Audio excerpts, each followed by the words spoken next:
Canadian politics right now, it's so predictable, yet it's also extremely shocking. We all knew or had a hunch that Mark Carney or whoever won, we all know it was going to be Mark Carney. Anyways, look how that turned out. Still kind of shocking, even though predictable, right? We all knew he was going to be trying to distance himself from Justin Trudeau as much as possible. Not only with policies like reversing, the liberal mentality on not only the pipeline, but the carbon tax, but also with people. And that's exactly what he's doing right now. In the leadership race, right before they did the election for the leadership party, for the Liberals, you had Freeland put out an offer, if I win, Mark Carney could be my finance minister. And that, I don't know who advised her on doing that, but I would have said, don't do that. That makes you look very weak and pathetic, and chances are he's not going to return the offer. And he never did. He hasn't even acknowledged Freeland. And so it turns out that she's not going to play as important of a role in this administration as she did in the previous one. But it's not just her. You also have Immigration Minister Mark Miller and our environmental freak who climbed the CN Tower, Harry Potsmoker. Both of them got the boot today from Mark Carney from the cabinet. Oh yeah, there's a lot of juicy stuff in this video. Welcome back to the channel. Welcome back to another video, everybody. Before we get into it, I do want to encourage you all to hit the like button and subscribe if you haven't yet already. It does really help grow the channel. And I'm going to put tariffs on the viewers. You have to turn post notifications on. You have to. All right. Speaking of Trump, we also got an update on Trump. He was asked, are you going to, a little bit of wiggle room with Canada, a little bit of compromise? Absolutely not. So again, not surprising, but still kind of shocking. So enough with what I have to say. Let's take a look at the video, shall we? Starting off with everybody's favorite, Justin Trudeau.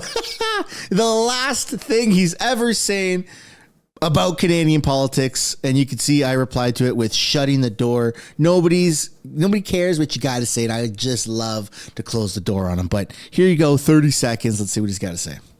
I am so proud of Canadians. I'm proud to have served a country full of people who stand up for what's right, rise to every occasion, and always have each other's backs when it matters most. This may be my last day here in this office, but I will always be boldly and unapologetically Canadian. My only ask is that no matter what the world throws at us, you always be the same. Aww, how nice to never see him again. Is he still wearing the Taylor Swift concert friendship bracelets? I don't know what that is, but it seems like that's what that is, and it's kind of weird. Folks, we did it. I will give you a toast with my coffee, a toast to the roast to Trudeau no more, eh? How about that? Let's cheers to that. Maybe we'll do a drinking stream one of these days. That's great. Out with Trudeau. But in with more problems. And speaking of problems, this is a big one. One could say it's the hugest problem. Here's what Trump had to say about Canada this morning. A representative of Canada, the finance minister, are in town and will meet members of your administration during the day. Any chances that you will ban on the tariffs on aluminum and Nope. the ones that are planned for April 2nd? No. You are not going to change your No, mind? not. Look, we've been ripped off for years, and we're not going to be ripped off anymore. No, I'm not going to bend at all. Aluminum or steel or cars, we're not going to bend. We've been ripped off as a country for many, many years. We've been subjected to costs that we shouldn't be subjected to. In the case of Canada, we're spending $200 billion a year to subsidize Canada. I love Canada. I love the people of Canada. I have many friends in Canada. The great one, Wayne Gretzky, the great. Hey, how good is Wayne Gretzky? He's the great one. But we have, I know many people from Canada that are good friends of mine. But, the United States can't subsidize a country for $200 billion a year. We don't need their cars. We don't need their energy. We don't need their lumber. We don't need anything that they give. We do it because we want to be helpful. But it comes a point when you just can't do that. You have to run your own country. And to be honest with you, Canada only works as a state. We don't need anything they have. As a state, it would be one of the great states anyway. This would be the most incredible country visually. If you look at a map, they drew an artificial line right through it between Canada and the U.S., just a straight artificial line. Somebody did it a long time ago, many, many decades ago, and makes no sense. It's so perfect as a great and cherished state. Keeping "O Canada," the national anthem. I love it. I think it's great. Keep it. But it'll be for the state, one of our greatest states, maybe our greatest state. But why should we subsidize another country for $200 billion? It costs us $200 billion a year. And again, we don't need their lumber. We don't need their energy. We have more than they do. We don't need anything. We don't need their cars. I'd much rather make the cars here. And there's not a thing that we need. Now, there'll be a little disruption, but it won't be very long. But they need us. We really don't need them. And we have to do this. I'm sorry. We have to do this. Yes. We have to do this. Oh, mon Dieu. So I'm going to tell you my thoughts here on this entire Trump situation. When he first started coming out and saying 51st state, we're coming for you, Canada, blah, blah, blah. It's funny. It's like, haha, yeah, no, that'd be like interesting to entertain, right? Because I like America, American dollar. We have access to American military, but no, that's never going to happen, right? I start like bouncing off with friends, campfire discussions, like, oh, that'd be kind of cool, but that'd also be crazy, right? Because like America's like a little bit cuckoo, like school shootings and stuff like that, right? Like whatever, right? Just regular talk. And then it was like, okay, he seems a little bit serious about it. Like, it's not just a joke or a meme. It's an actual serious thing. And then the media started reporting on the fact that Democrats were trying to push forward a bill that would prevent Trump from actually taking Canada. I made a video about that in the past couple of days. And when that happened, I'm like, okay, that's funny. The Democrats are obviously just as radical as our NDP and Liberals here in Canada. And you have an NDP MP from Timmins, right? Charlie Angus. He tried to push forward a bill to make it illegal to say anything positive about oil and gas. So I'm like, okay, this is a joke. Because if the Democrats are going to this extreme of lengths to try to pass forward a bill to make it impossible for Trump to annex Canada, then of course, like they're just trying to politically spin this. So absolutely, it's a joke. And now I'm back to one of the original thoughts where, no, I don't think he's joking at all. I think he's dead serious. And my opinion on it literally flip-flops day to day. Not on whether it's good or bad, but on whether it's a joke or whether he's serious. Because the way President Trump brings this up is, you know, it'd be great to have Canada as a 51st state. And then he sits down in like a very serious setting. You know, like you can just imagine, like if this were in a movie, it'd be like talking about nuclear codes and like around the board table, the meeting table, and everyone be like super serious, right? And be like, yeah, no, we're taking Canada next Tuesday. And that's how I'm feeling now, that he's really serious about it. So like, I don't know what to think of this. Like I laugh nervously, but I don't know. Is this good? Is this bad? Let me know what you guys think down below in the comments, because this is an insanely divisive topic.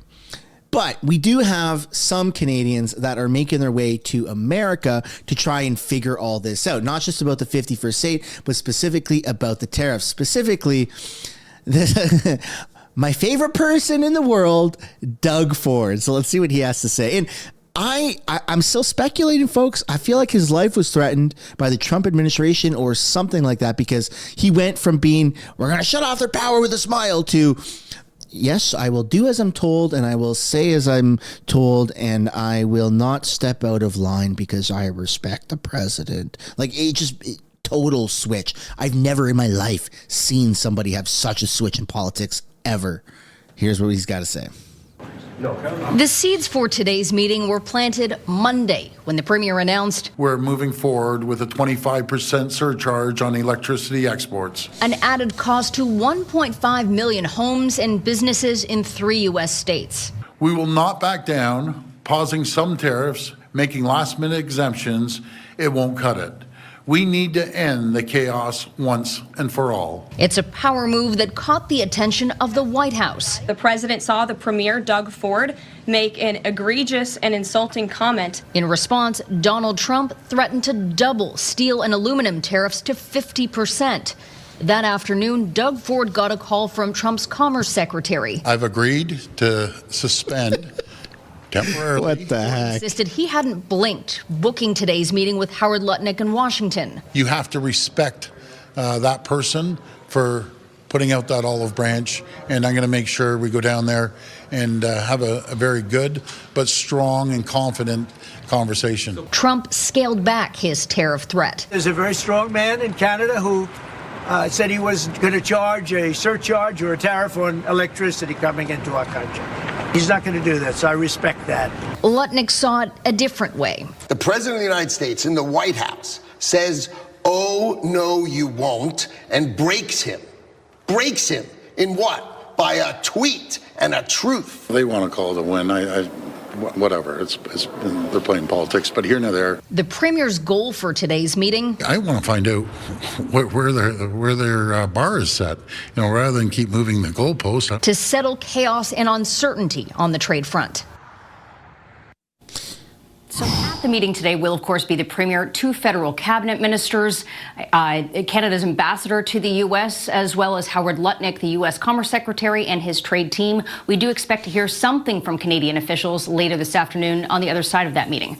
Reporting live from Queen's Park, I'm Siobhan Morris. Nathan and Natalie. Look, this is what's crazy, okay? Putting any differences aside, whether you like Trump or whether you don't like Trump, America runs the world. They have the largest or the most impactful military and economy in the entire world.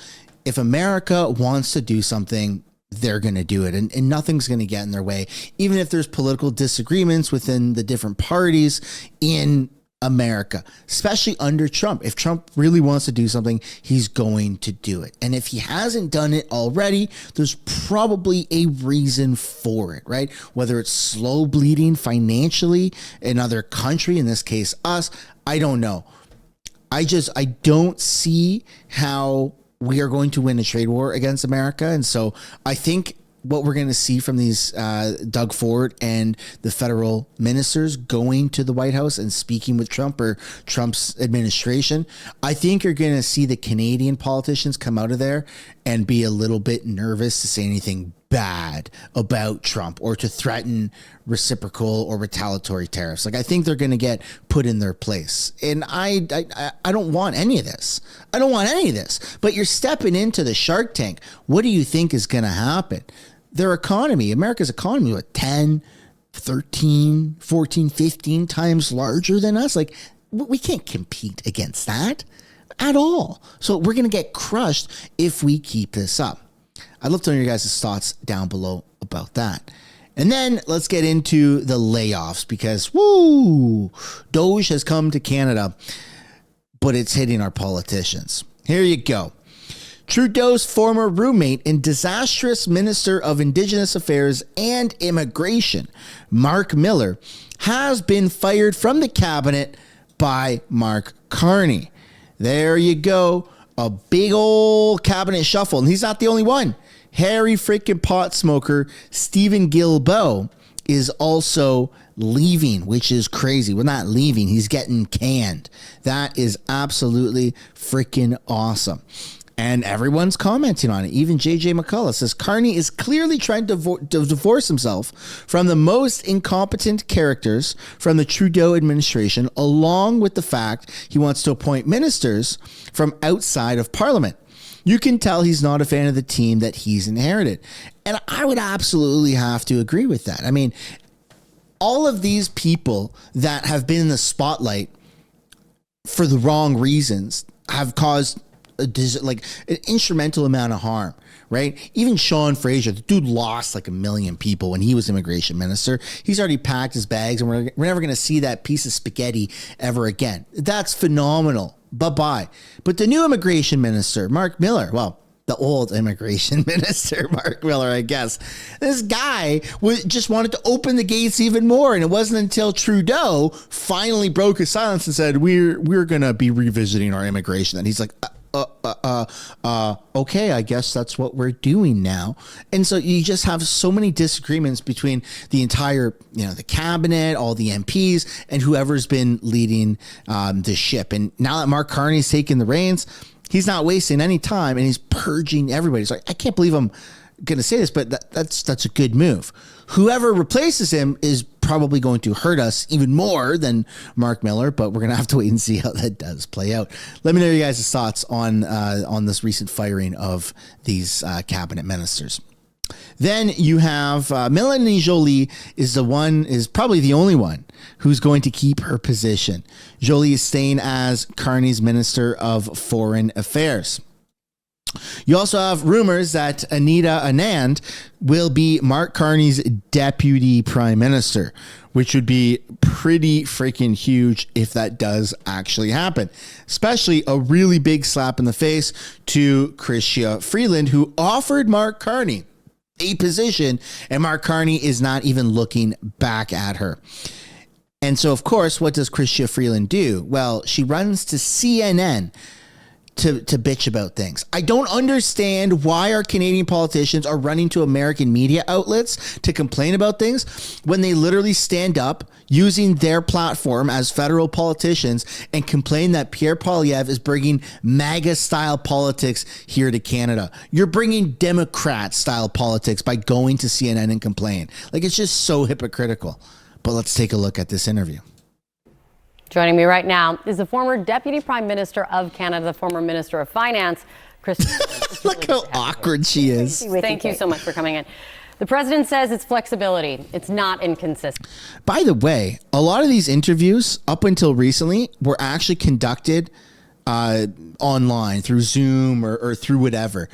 I don't know if we've actually seen Chrystia Freeland go down to America to CNN and film something in person. Maybe she has, maybe she hasn't, but that is like a next level of dedication to go and complain. Consistency, this whiplash. What do you call it? I call it inconsistent whiplash. And what I will say, Kate, is we've just been hearing about the inflation numbers and talking about there being a risk that with the trade war, inflation will go up. It's not a risk. It is a certainty. The Wall Street Journal is entirely right in saying a trade war between Canada and the United States is the dumbest thing ever. It is self-mutilating for the United States.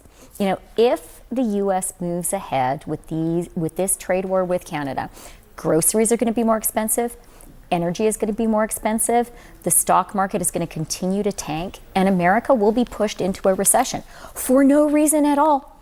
You have a great relationship with us. The relationship between Canada and the United States is balanced and mutually beneficial. It is governed by a trade deal that I negotiated, that President Trump himself said was the best trade deal ever. So this is so entirely pointless, and it's going to hurt Americans. It's going to hurt the people who voted for Donald Trump, because I don't think they voted to pay more for their groceries. I don't think they voted to pay more for their gas. I don't think they voted to lose their jobs, and that's what this is going to do. They actually voted for him to do the exact opposite of that. I want to ask you about USMCA actually in a second, but we did just get the President Trump's latest take on the trade war, talking about the EU and talking about the 50% tariff that they're going to be implementing on American whiskey.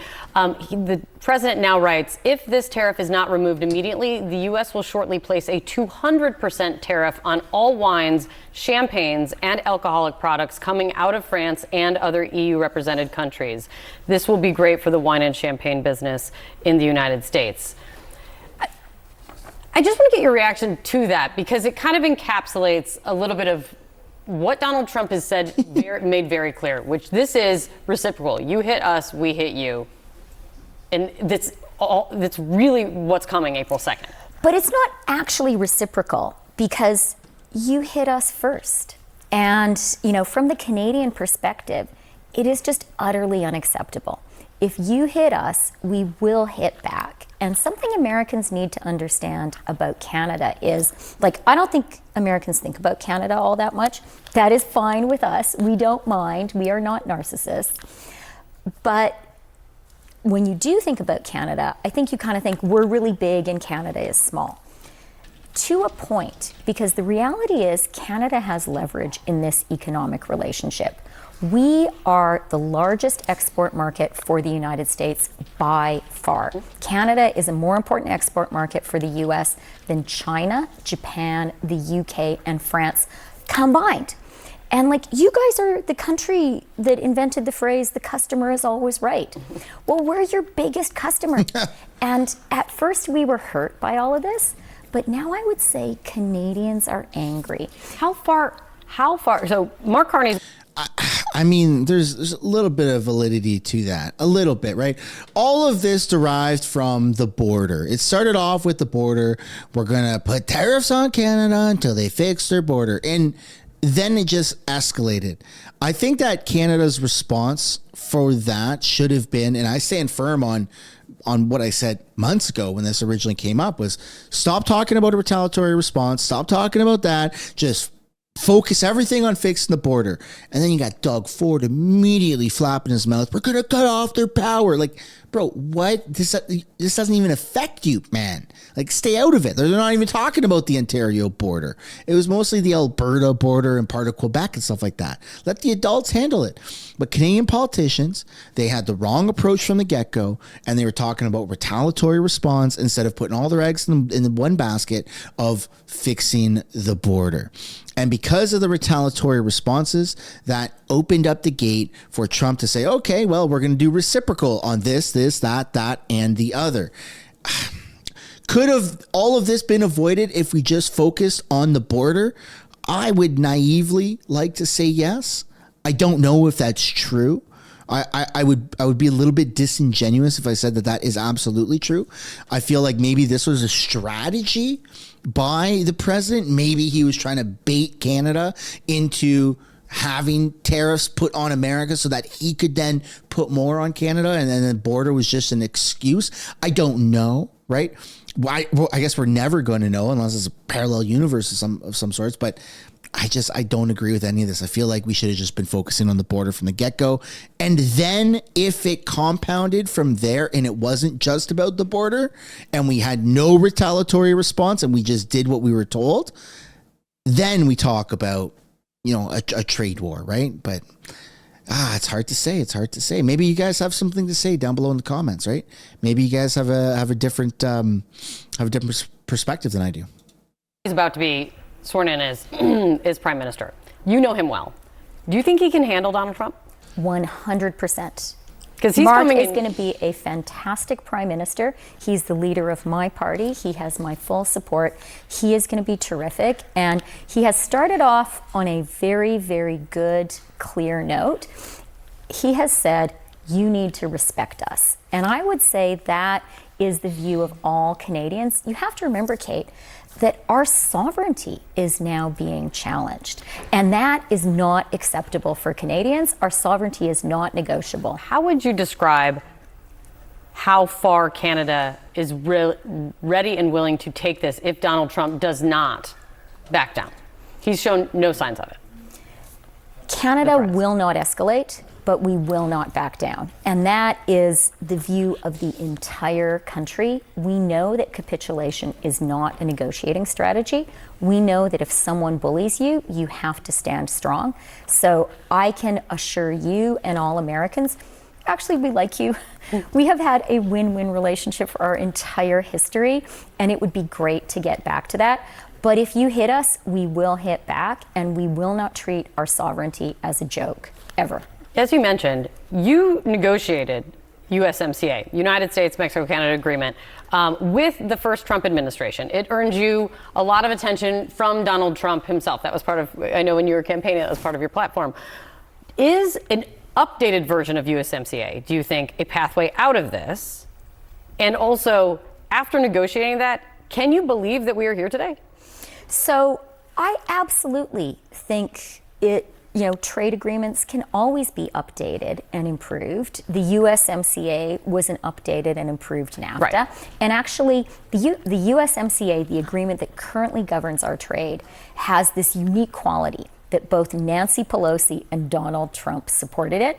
That's a pretty big deal. It governs a trading relationship that is balanced and mutually beneficial. For sure, you can always update agreements and make them even better.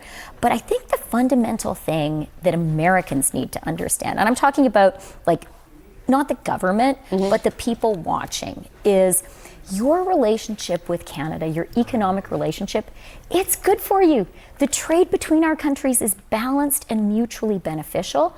The stuff you buy from us, you don't buy it like out of the goodness of your heart.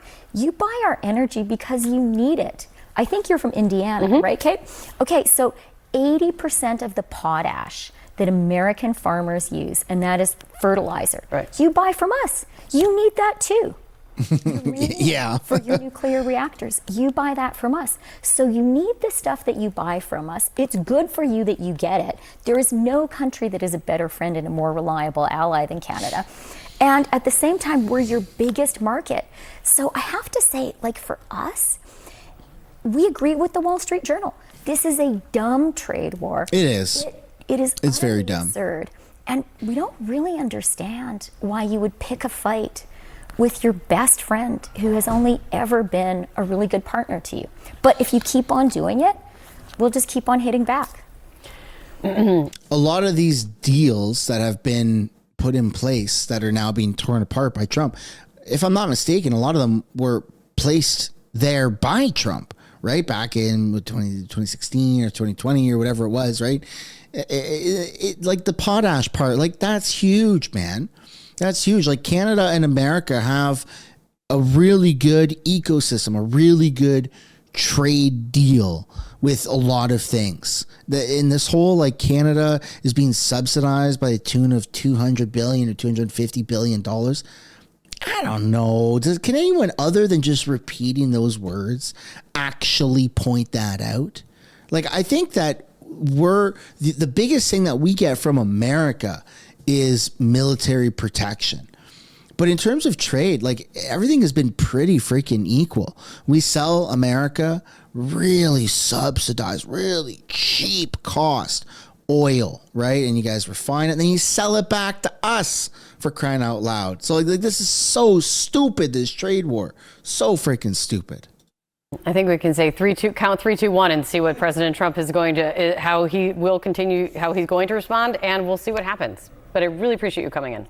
Thank you very much. Thank you My pleasure. so much. CNN's Alex Marquardt is in Canada for following the Secretary. But why not go on Canadian media? Like, why go to American media? Am I missing something? It seems like the Liberals are using CNN as like their soundboard and their microphone, trying to maybe sway public opinion in America to move the social norm, to try to defend Canadians and have some sort of outrage against the Republican government. Like, I don't really understand that. If you want to educate people, why don't you try to educate people here in Canada? But anyways, Chrystia Freeland is not really playing that important of a role in government right now, and chances are she won't moving forward. This is the end of the video, everybody. I hope you enjoyed it. If you did, be sure to drop a like and subscribe to this channel and turn post notifications on. I'm putting a tariff on the viewers, and I'll see you guys in another video. Bye for now.